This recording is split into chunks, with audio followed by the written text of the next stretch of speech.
Welcome back to the channel. In this episode, I am going to attempt to explain generative AI in simple terms for someone like me with no coding experience, and some of the jargon can be a bit over our heads. I'm hoping that this kind of music metaphor helps folks to understand like what the generative AI tools are doing. For this particular presentation, I actually did use an AI tool to generate it. I used a tool called Gamma.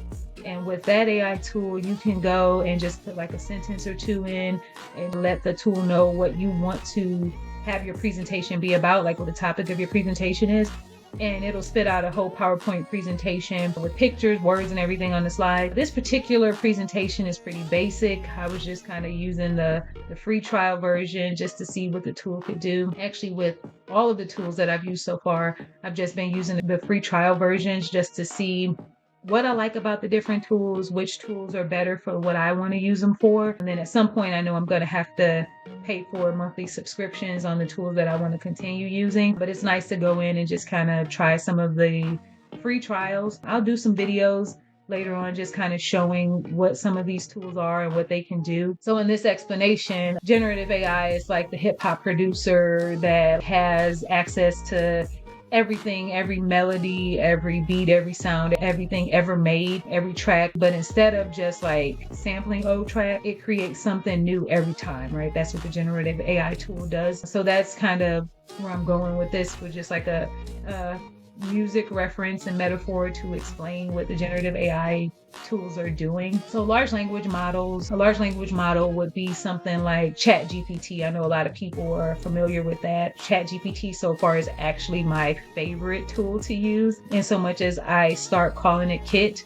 So those folks who are familiar with the 80s TV show The Knight Rider, yeah, I call it Kid after the car on there. I love using that tool. It's pretty cool, just some of the things that it spits out. That again will be an example of a large language model.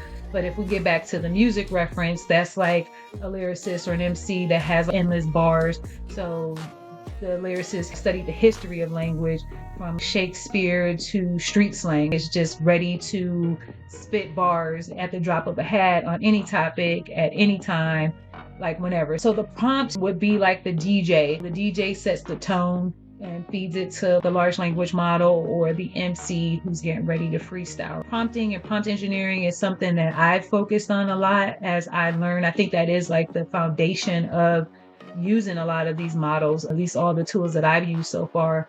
You have to really put in a good prompt to get good things out.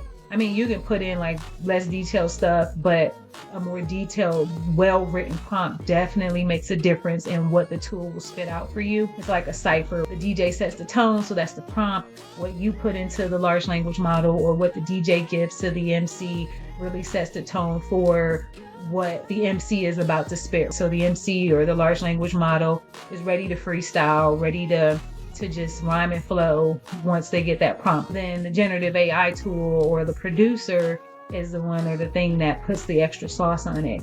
And this all works together to spit out a different sound every time. So like an infinite remix machine. It's just really exciting to use a lot of these tools, ChatGPT being my favorite, Kit being my favorite, and just kind of seeing what it'll spit out every single time. You can get something new, something exciting. I hope this kind of helps to just explain it in simpler terms. Let me know what you think, comments, questions at the bottom.